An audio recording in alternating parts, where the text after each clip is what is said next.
সূরা জারিয়াত আয়াত নম্বর 56 আল্লাহ সুবহানাহু ওয়া তাআলা বলেন, ওয়া মা খালাকতুল জিন্না ওয়াল ইনসান ইল্লা লিয়াবুদুন। আল্লাহ সুবহানাহু ওয়া তাআলা বলেন, আমি জিন এবং মানুষকে শুধুমাত্র আমার ইবাদত করার জন্যই সৃষ্টি করেছি।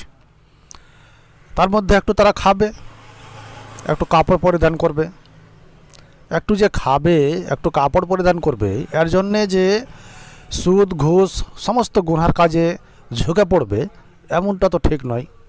প্রিয় দর্শক, যদি আমাদেরকে জাহান্নামের আগুন থেকে বাঁচতে আমরা যদি চাই, আমাদেরকে যদি জান্নাত চাই, তাহলে অবশ্যই আল্লাহ সুবহানাহু ওয়া তাআলার আদেশ মেনে আমাদেরকে পৃথিবীতে চলাচল করতে হবে।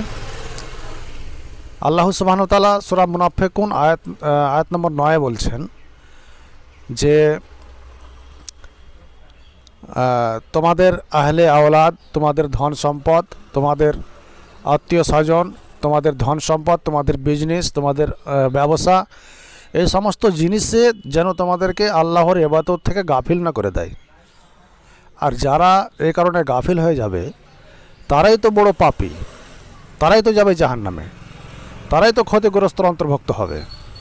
তাই বলছিলাম, খুব সাবধান, খবরদার, আল্লাহর ইবাদত করুন এবং সমস্ত গুনার কাজ থেকে বেঁচে থাকার চেষ্টা করুন। আসসালামু আলাইকুম।